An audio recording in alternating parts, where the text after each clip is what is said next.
살아계신 하나님, 오늘도 우리 성도님들 가정에서 영성으로 수요 예배를 드립니다. 그 마음을 붙잡아 주셔서 어디서든지 주님 기뻐하시는 영과 진리의 예배를 드릴 수 있도록 그 마음을 주장하여 주시옵소서. 감사를 드리옵고 반드시 다시 오실 예수님의 이름으로 기도하옵나이다. 아멘.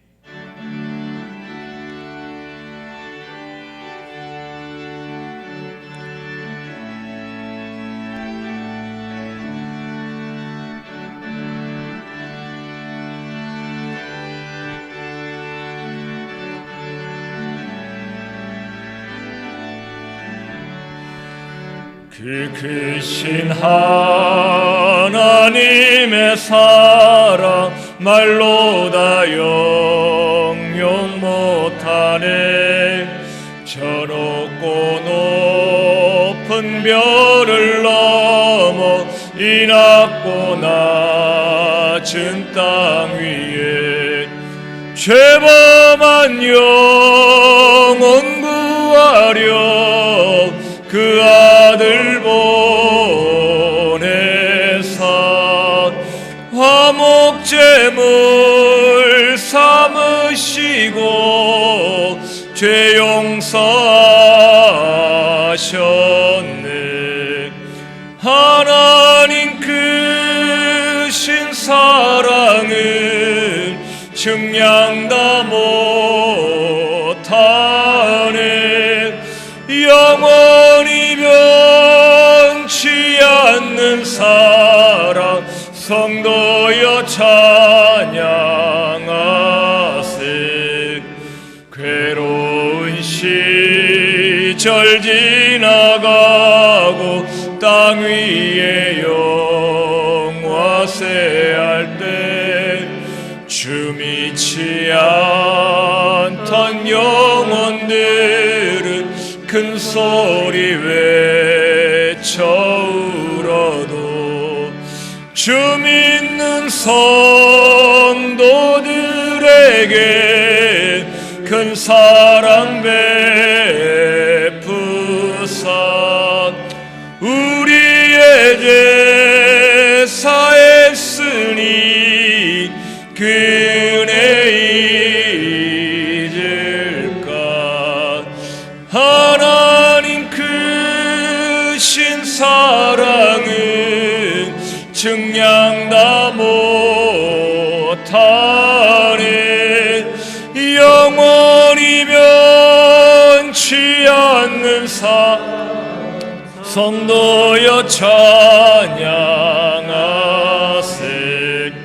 하늘을 두루마리 삼고 바다를 먹물 삼아도 한없는 하나님의 사랑 다 기록할 수 없겠네. 하나님의 크신 사랑 그 어찌 닿았을까. 하늘 높이 쌓아도 채우지 못하리. 하나님 크신 사랑은 증량 다 못하네. 영원히 변치 않는 사랑 성도여 찬양하세.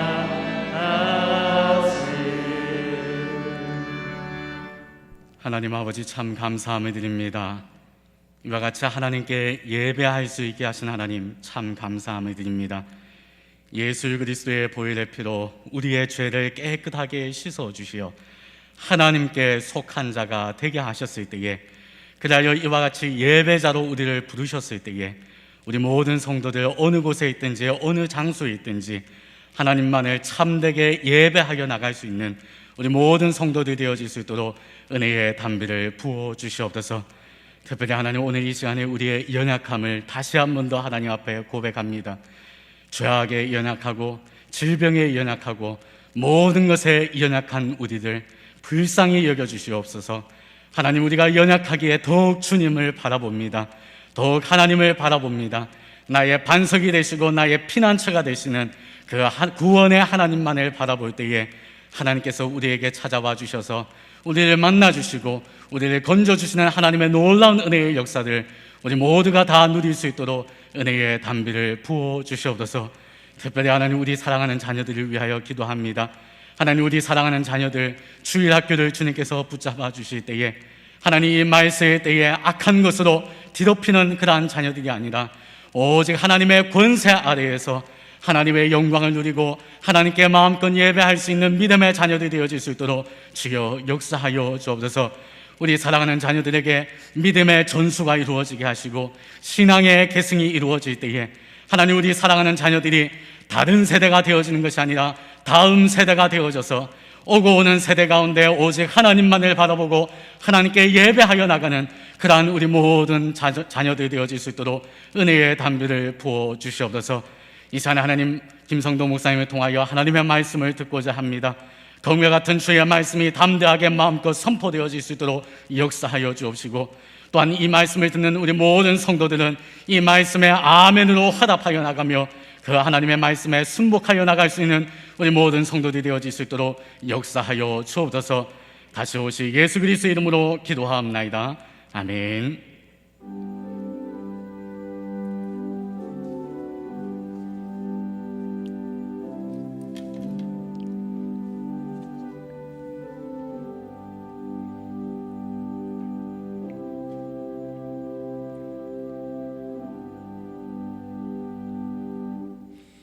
하나님 말씀 역대하 23장 16절부터 21절까지의 말씀입니다. 구약 성경 686면에 있습니다. 역대하 23장 16절부터 21절까지의 말씀 교독하시겠습니다. 제가 먼저 봅니다. 여호야다가 자기와 모든 백성과 왕 사이에 언약을 세워 여호와의 백성이 되리라 한지라.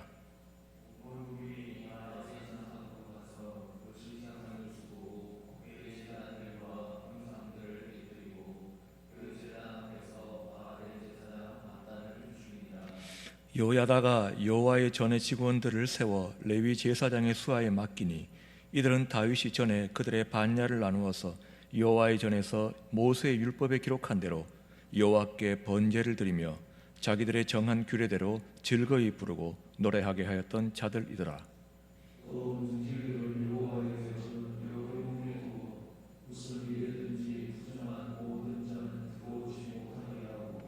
백부장들과 중개한 자들과 백성의 방백들과 그 땅의 모든 백성을 거느리고 왕을 인도하여 여호와의 전에서 내려와 윗문으로부터 왕궁에 이르러 왕을 나라 보좌에 앉히매 그 땅의 모든 백성이 즐거워하고 성중이 평온하더라.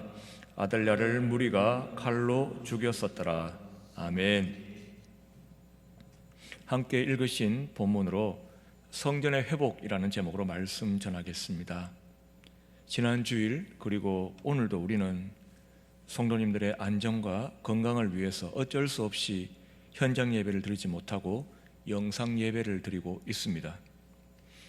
함께 모여 마음껏 말씀 듣고 찬양하며 기도하며 예배할 수 없는 현실이 너무나 안타깝습니다. 그런데 최근에 타 교단의 한 저명한 목사님께서 영상 예배가 현장 예배보다 더 성경적이라 했습니다. 그래서 영상 예배가 제2의 종교개혁이라 주장하는 영상을 올렸습니다.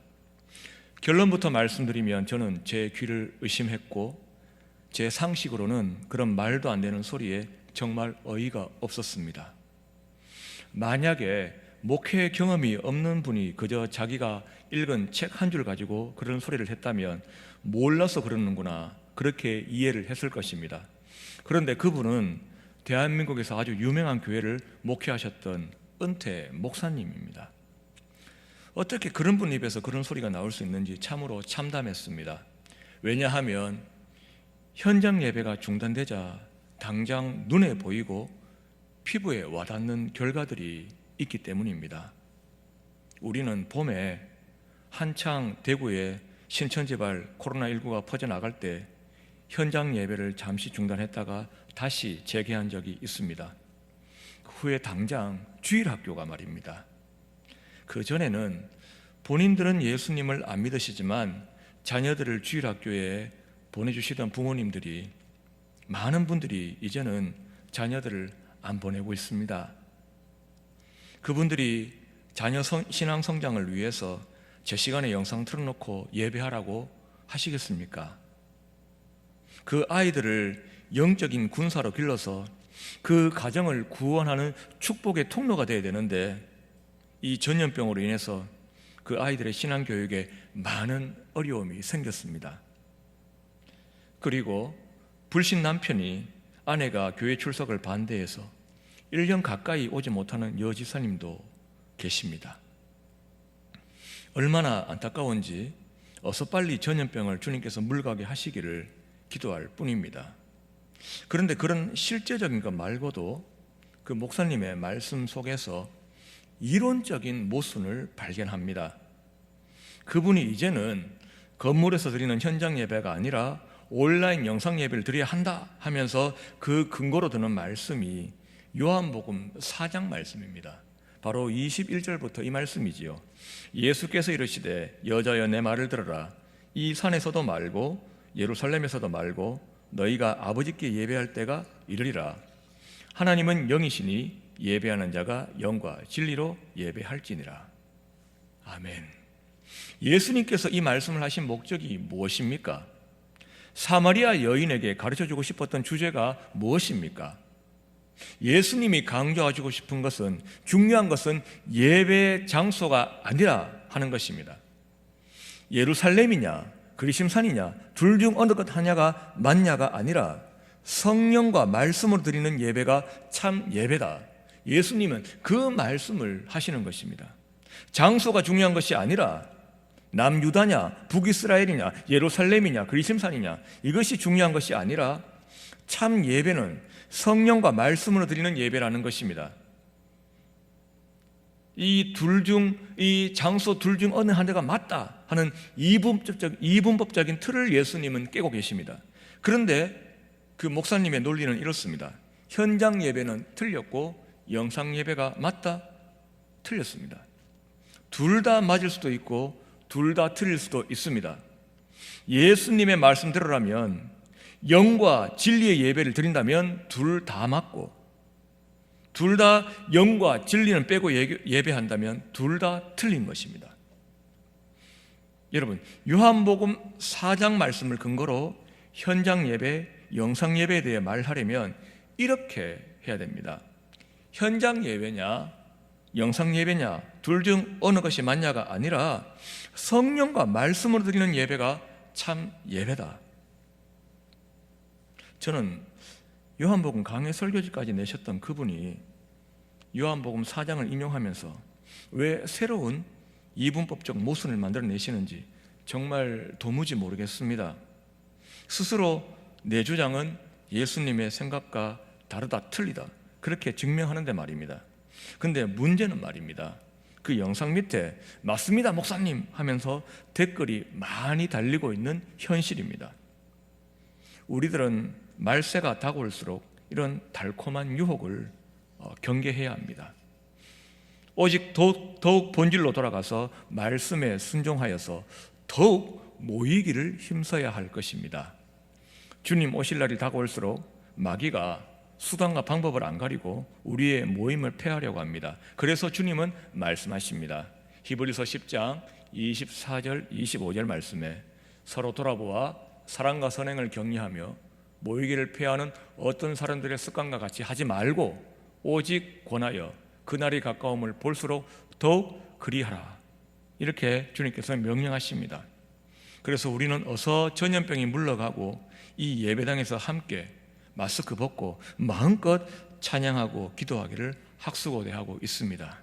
이럴 때일수록 더욱 서로 돌아보고 격려하며 더욱 모이기를 힘써야 합니다. 우리는 오늘 현장 예배를 드리지 못해서 불가피하게 이렇게 영상으로 예배합니다. 비록 차선책이기는 하지만 영상 예배도 우리 각자의 예배 처소에서 마음을 다해 드리면 하나님께서 받으십니다. 믿으십니까? 그리고 우리가 이 사실을 어떻게 확신할 수가 있습니까? 주님은 영과 진리의 예배를 받으시는데 우리 안에 그 영, 주님의 영, 성령님이 계시기 때문입니다. 우리가 너무나 잘 아는 3장 16절이 있습니다. 바로 요한복음 3장 16절입니다. 하나님이 세상을 이처럼 사랑하사 독생자를 주셨으니 이는 그를 믿는 자마다 멸망하지 않고 영생을 얻게 하려 하심이라 말씀하십니다. 그 독생자를 주셔서 영생을 주신 결과가 다른 3장 16절에 나옵니다. 바로 고린도전서 3장 16절입니다. 우리 함께 읽겠습니다.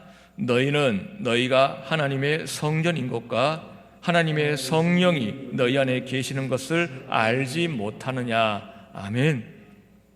우리 마음을 성전 삼고 성령님께서 우리 안에 계십니다. 우리 안에 사십니다. 그래서 우리는 성전입니다.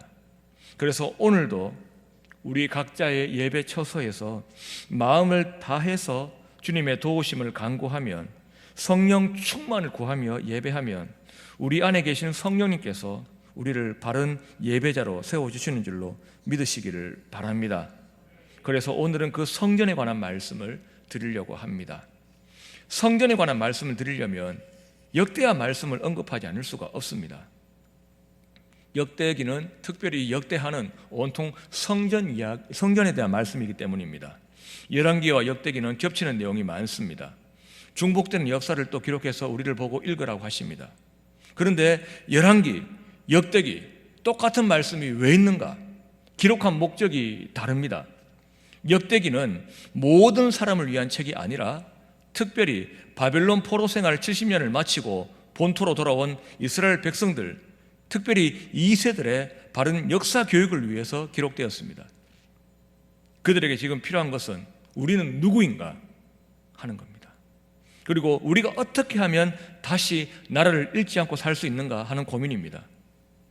그 고민은 결국 우리는 누구인가 하는 정체성의 문제는 우리는 누구의 다스림을 받고 누구를 섬기며 살아야 하는가 하는 궁극적인 고민을 낳았습니다. 그래서 역대기의 결론은 우리는 하나님의 백성이다. 우리는 하나님만 섬겨야 한다는 것입니다.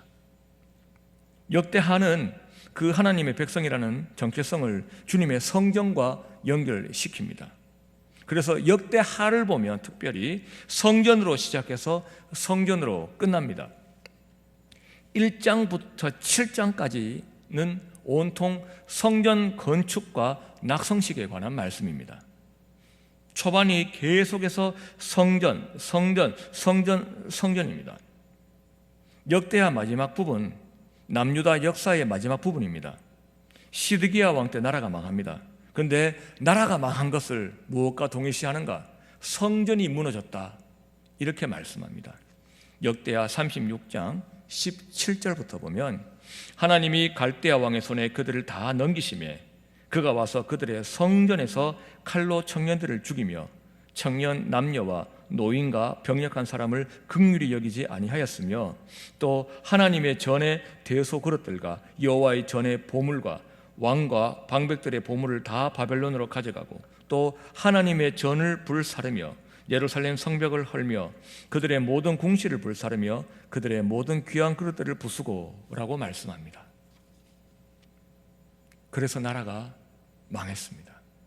성전의 파괴와 함께 나라가 망했습니다. 그 후 70년이 지나서 이제 바벨론 포로 시대가 끝나고 다시 이스라엘이 회복되는 것을, 이스라엘의 회복을 무엇의 회복과 연결시키냐 하면 역대하 마지막 절입니다. 36장 23절.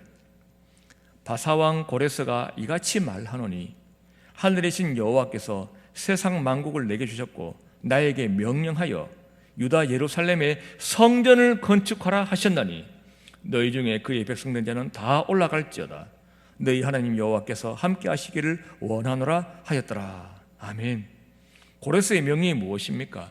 성전을 건축하라 입니다. 역대기 기자에게 이스라엘의 재건은 성전의 재건인 것입니다. 역대기에 많은 왕들이 나옵니다. 그들은 선한 왕과 악한 왕으로 구분됩니다. 그 기준이 뭐냐 하면 백성들을 어떻게 대했느냐가 아니라 성전을 어떻게 대했느냐로 나뉘어집니다. 악한 왕은 성전을 파괴한 왕, 선한 왕은 성전을 회복한 왕의 공식입니다. 악한 왕들이 우상 숭배의 장소로까지 사용했던 성전을 선한 왕들은 회복시킵니다. 그렇다면 우리는 이 말씀들, 특별히 성전 회복에 관한 말씀들을 통해서 주님께서는 우리를 고린도전서 3장 16절에서 성전이라고 부르시는데, 그렇다면 우리가 날마다 바른 성전이 되기 위해서 우리가 회복해야 될 성전의 본질이 무엇인지를 이 말씀들을 통해서 교훈을 얻을 수가 있습니다. 오늘 읽었던 말씀은 그 누구보다도 성전을 망쳐놨던 유다의 여왕, 북이스라엘의 악한 왕의 대명사 아합의 딸인 아달랴가 파괴한 성전을 제사장 여호야다가 제자리로 다시 돌려놓는 장면입니다. 아달랴가 없앴던 것을 여호야다가 본래의 모습으로 다시 회복시키고 있습니다. 여호야다를 통해서 회복된 것이 무엇인지를 살펴보면 우리에게 무엇이 있어야 되는지, 무엇이 있어야 바른 성전인지를 함께 살펴볼 수가 있습니다. 함께 보면서 날마다 우리 안에 이 회복이 있기를 소망하는 우리 모두가 되기를 축원합니다. 그렇다면 무엇이 회복되었습니까? 성전은 어떤 곳입니까? 바른 성전의 모습은 무엇입니까? 세 가지를 찾아볼 수가 있습니다. 첫째, 제사가 있는 성전입니다. 제사가 회복되었습니다.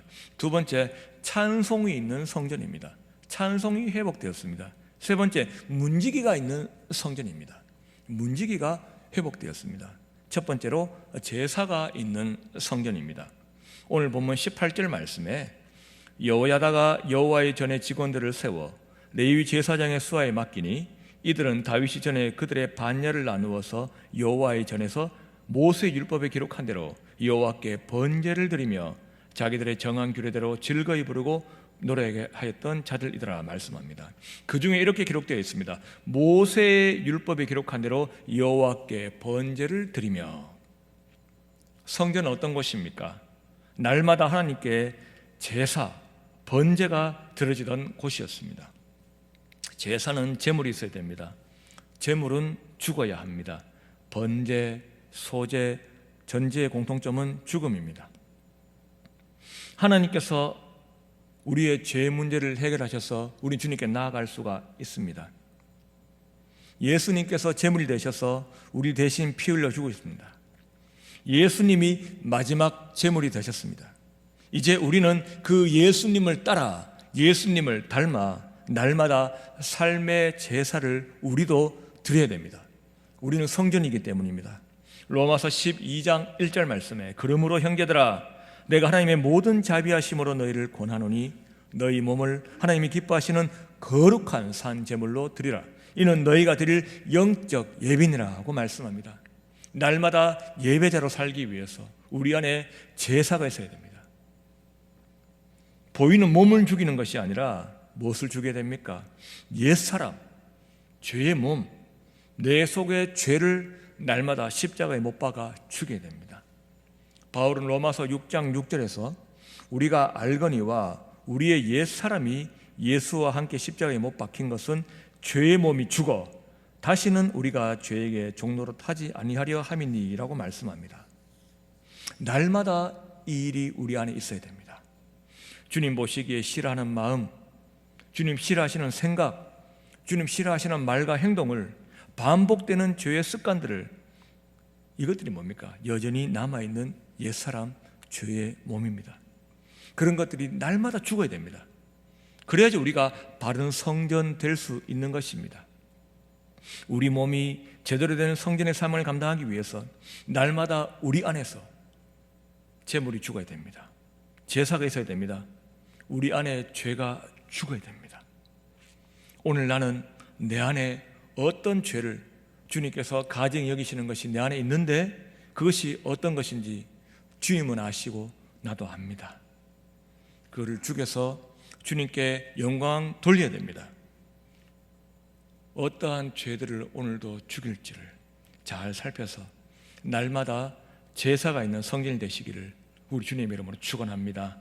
두 번째로 찬송이 있는 성전입니다. 찬송의 회복입니다. 18절을 다시 보겠습니다. 여호야다가 여호와의 전에 직원들을 세워 르위 제사장의 수하에 맡기니 이들은 다윗이 전에 그들의 반열을 나누어서 여호와의 전에서 모세 율법에 기록한 대로 여호와께 번제를 드리며 자기들의 정한 규례대로 즐거이 부르고 노래하게 하였던 자들이더라 말씀합니다. 자기들의 정한 규례대로 즐거이 부르고 노래하게 하였던 자들이 바로 제사장들입니다. 제사장들은 제사를 집행하던 사람들이었으며 또한 찬송하는 사람들이었습니다. 그래서 성전은 늘 찬송 소리가 있었습니다. 이것이 그들의 일가요 규례였습니다. 역대하 8장 14절 말씀에 레위 사람들에게도 그 직분을 맡겨 매일의 일과대로 찬송하며 라고 말씀합니다. 성전에서 일하는 레위인들이 하는 일이 매일 하는 게 뭐냐? 일과대로 찬송했다. 그래서 날마다 성전은 찬송 소리가 있었습니다. 우리도 성전입니다. 그러면 우리 안에도 뭐가 있어야 됩니까? 날마다 우리 안에 늘 기쁜 찬송 소리가 들려야 됩니다. 우리는 언제 찬송합니까? 기쁘고 감사할 때는 찬송이 곧 잘 나옵니다. 그런데 하나님은 우리의 삶 전체를 통해서 찬송을 받기를 원하십니다. 힘들 때, 지칠 때, 두려울 때, 그때도 여전히 우리의 입에서 찬송 소리가 나와야 된다는 것입니다. 우리의 삶 전체를 통해서 찬송받기 위해서 주님 우리를 지으셨습니다. 우리 삶의 목적이 찬송입니다. 이사야 43장 21절 말씀입니다. 이 백성은 내가 나를 위하여 지었나니 나를 찬송하게 하려 함이니라. 할렐루야. 그렇다면 슬프고 힘들 때에도 찬송해야 됩니다. 어떻게 가능합니까? 금방 읽었던 이사야 43장 21절은 이사야 43장 중에 맨 마지막 절입니다. 그 앞에 어떤 말씀들을 하고 이 결론을 내는지를 보겠습니다. 이사야 43장 16절부터 보겠습니다. 나 여호와가 이같이 말하노라. 바다 가운데 길을 큰 물 가운데 지름길을 내고 병거와 말과 군대의 용사를 이끌어내어 그들이 일시에 엎드려져 일어나지 못하고 소멸하기를 꺼져가는 등불 같게 하였느니라. 너희는 이전 일을 기억하지 말며 옛날 일을 생각하지 말라. 보라, 내가 새 일을 행하리니 이제 나타낼 것이라. 너희가 그것을 알지 못하겠느냐? 반드시 내가 광야의 길을 사막의 강을 내리니 장차 들짐승 곧 승냥이와 타조도 나를 존경할 것은 내가 광야의 물을 사막의 강들을 내어 내 백성 내가 택한 자에게 마시게 할 것임이니라. 이 백성은 내가 나를 위하여 지었나니 나를 찬송하게 하려 함이니라. 아멘. 이사야가 이 예언을 할 때에 남유다 백성들은 아직 멸망 전입니다. 아직 바벨론으로 끌려가기 전입니다. 그들은 곧 죄로 말미암아 온 나라가 바벨론의 압제를 받을 것입니다. 이사야의 예언은 바벨론의 압제 전인데 곧 닥칠 심판은 뭐냐 하면 바벨론에 의해서 멸망당하고 바벨론의 압제를 받을 것입니다. 그런데 그들이 회개하기만 하면 하나님께서는 회복의 역사를 일으키십니다. 심판 그 이후에는 반드시 회복이 있을 것이다. 바벨론에서 돌아오는 출바벨론이 있다는 겁니다. 그 회복의 근거가 뭐냐면 과거에 이미 출애굽을 행하셨던 하나님이 계시기 때문에 그 하나님이 여전히 살아계셔서 역사하시기 때문이 말입니다. 그러면 출바벨론의 모습은 어떠할 것이냐? 19절부터 말씀합니다. 보라, 내가 새 일을 행하리니 이제 나타낼 것이라. 너희가 그것을 알지 못하겠느냐? 반드시 내가 광야의 길을 사막의 강을 내리니 장차 들짐승 곧 승냥이와 타조도 나를 존경할 것은 내가 광야의 물을 사막의 강들을 내어 내 백성 내가 택한 자에게 마시게 할 것임이니라 그 말씀합니다. 출애굽에 대해서 언급했습니다. 16절부터 나 여호와가 이같이 말하노라. 바다 가운데 길을 큰 물 가운데 지름길을 내고 병거와 말과 군대의 용사를 이끌어내어 그들이 일시에 엎드려져 일어나지 못하고 소멸하기를 꺼져가는 등불 같게 하였느니라. 그렇게 행하신 하나님께서 더 큰 일을 행하실 것이기 때문에 이렇게 약속합니다. 18절에 너희는 이전 일을 기억하지 말며 옛날 일을 생각하지 말라. 그보다 차원이 다른 새로운 더 큰 회복의 역사를 일으킬 것이다. 그 약속을 주시는 것입니다. 그러니 이 약속을 믿으면 그들은 나라가 망하고 바벨론으로 끌려가면서도 소망을 잃지 않을 수가 있습니다. 남유다에 있어도 사막길을 걸어도 바벨론으로 끌려가면서도 바벨론에서 노예 생활을 하면서도 여전히 소망 가운데 주님을 찬송할 수가 있는 것입니다. 그래서 이사야는 이렇게 결론을 짓습니다. 이 백성은 내가 나를 위하여 지었나니 나를 찬송하게 하려 함이니라. 믿으십니까? 바벨론에서도 사막에서도 사막에 있으면 주님께서 길을 내시고 물을 내시는 것을 보게 될 것이라고 말씀합니다. 이 사실을 믿는 주님의 성전된 우리도 그렇기 때문에 기쁠 때나 슬플 때나 여전히 동일하신 주님께 찬송할 수가 있는 것입니다. 시편 150편 전체의 마지막 말씀이 무엇입니까? 시편 150편 6절 말씀입니다. 호흡이 있는 자마다 여호와를 찬양할지어다. 할렐루야. 아멘. 우리의 숨이 붙어 있는 동안 우리가 해야 할 일은 날마다 모든 상황 가운데 찬양하는 것입니다. 찬송하는 것입니다. 우리는 주님의 성전이기 때문에 우리 안에서 찬송 소리가 끊겨지면 안 됩니다. 그러니 모든 상황 속에서 우리에게 출애굽과 비교할 수 없는 출 바벨론을 행하실 주님을 기대하며 찬송을 쉬지 않는 저와 여러분 되시기를 축원합니다. 세 번째로 문지기가 있는 성전, 문지기가 회복되었습니다. 19절 말씀에 또 문지기를 여호와의 전 여러 문에 두어 무슨 일에든지 부정한 모든 자는 들어오지 못하게 하고 라고 말씀합니다. 여호야다가 회복한 성전에는 문지기가 있었습니다. 그 전에 없었다는 말입니다. 부정한 자들이 들어와서 성전들을 밟으면서 성전을 부정하게 했습니다. 그래서 회복된 성전에는 문지기를 세웠습니다. 문지기의 역할이 무엇입니까? 부정한 것이 들어오는 것을 막는 것입니다. 더러운 것이 들어오면 더러워지기 때문에 더러운 것이 들어온 것을 막아야 됩니다. 주의 성전된 우리도 우리 속이 더러워지는 것을 막아야 됩니다. 우리 속이 더러워지는 것을 막으려면 더러운 것이 들어온 것을 막아야 되는데 그러려면 우리도 우리 마음 문에 문지기를 세워야 됩니다. 우리 성전 문, 많은 정보가 들어오는 문이라 할 수 있는 우리 눈과 귀에 문지기를 세워두었는지 잘 살펴봐야 됩니다. 복 있는 사람 어떤 사람입니까? 눈과 귀에 문지기가 있는 사람입니다. 우리 문지기가 무엇입니까? 바로 살아계신 여호와의 말씀인 줄로 믿으시기를 바랍니다. 시편 어떻게 시작합니까? 1편 1절 2절 말씀입니다. 복 있는 사람은 악인들의 꾀를 따르지 아니하며 죄인들의 길에 서지 아니하며 오만한 자들의 자리에 앉지 아니하고 오직 여호와 율법을 즐거워하여 그의 율법을 주야로 묵상하는도다 말씀합니다. 1절에 부정한 것을 나타내는 안 좋은 것을 나타내는 동사가 세 가지 나옵니다. 따른다, 선다, 앉는다. 유혹을 점차 심하게 받는 겁니다. 제 유혹에 갈수록 빠져드는 겁니다. 시내에서 지하철역에서 도를 아십니까? 설문조사 좀 해주시겠습니까? 이 동영상 한번 같이 보시겠습니까? 하는 이단 사이비들을 만나면 어떻게 됩니까? 따라오게 하면 안 됩니다. 단칼을 잘라야 됩니다. 같이 못 걷도록 해야 됩니다.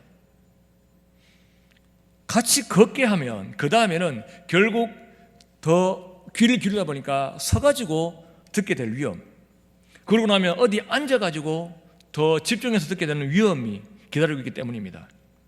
아예 따라오지도 못하게 하려면 어떻게 됩니까?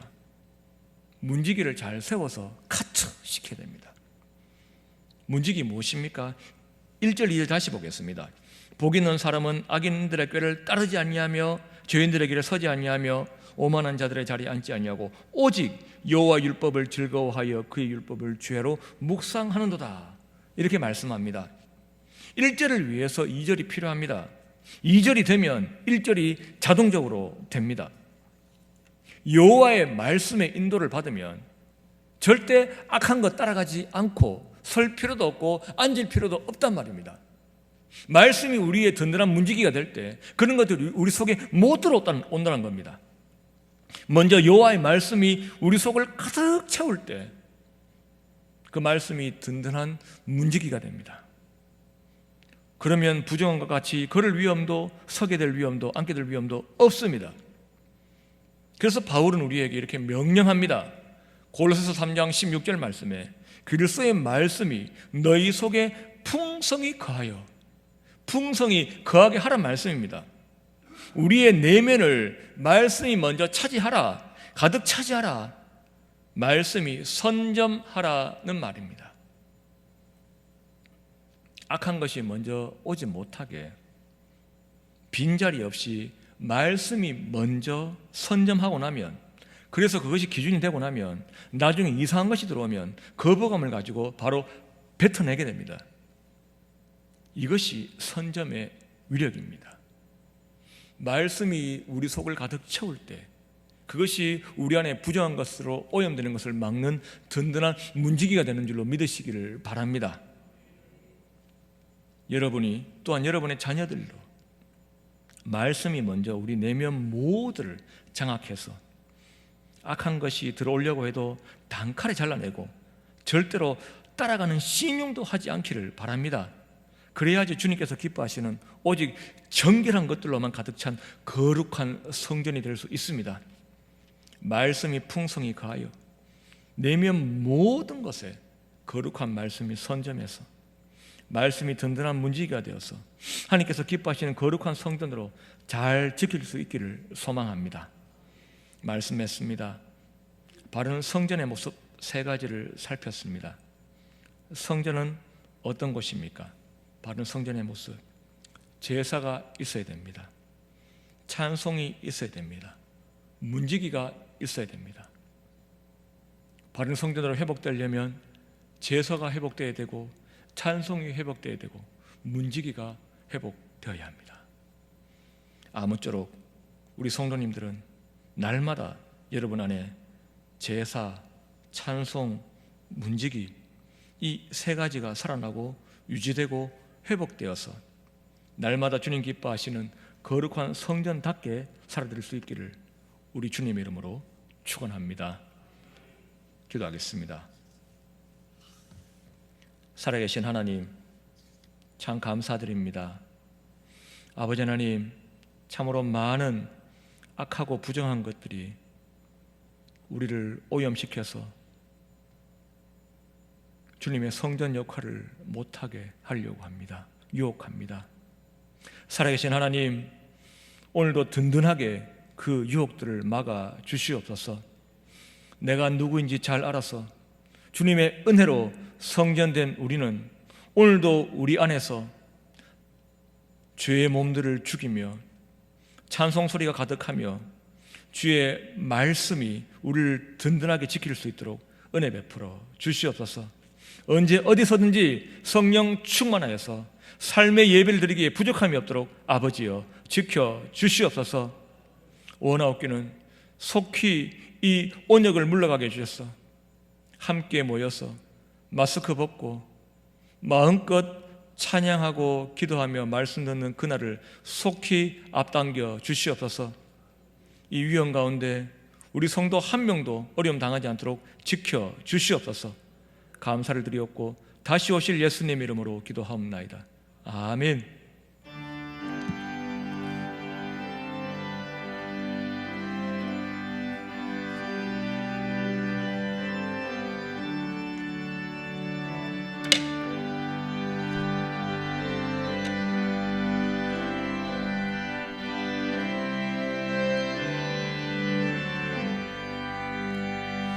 주 안에 있는 나에게 단 근심이 있으랴. 십자가 밑에 나가 내 짐을 풀었네. 주님을 찬송하면서 할렐루야 할렐루야.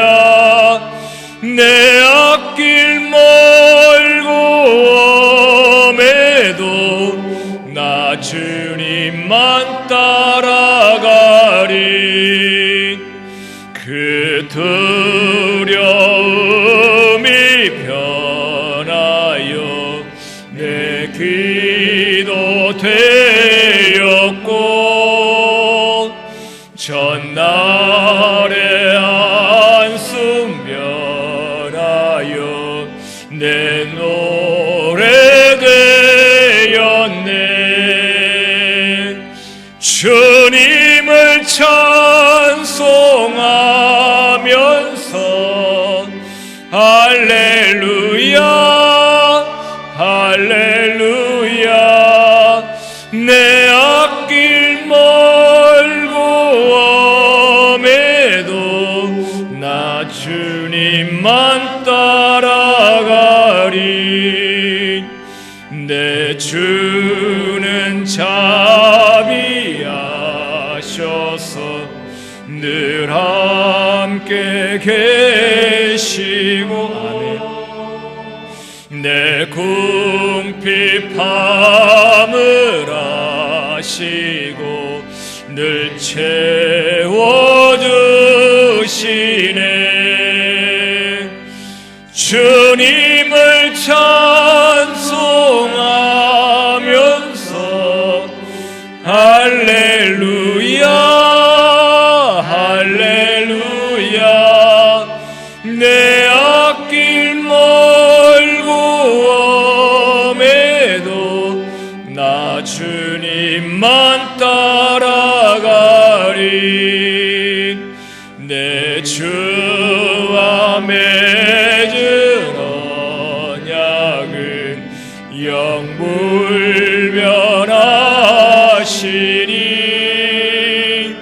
그 나라 가기까지는 늘 보호하시네.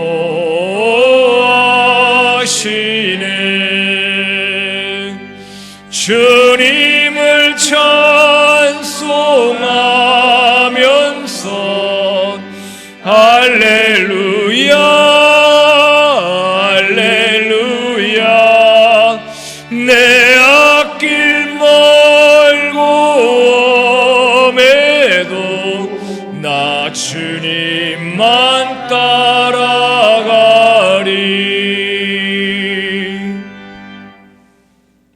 지금은 우리 주 예수 그리스도의 크신 은혜와 하나님 우리 아버지의 말로 닿을 수 없는 극진하신 사랑하심과 성령 하나님의 교통하심과 위로하심이 각자 선 자리에서 주님 기뻐하시는 성전 바른 예배자로 살아되기를 소망하는 사랑하는 성도들의 머리 위에, 저들의 자녀들 위에, 가정 위에, 직장과 사업장 위에, 마음의 소원들 위에 이제로부터 영원토록 항상 함께 있을지어다.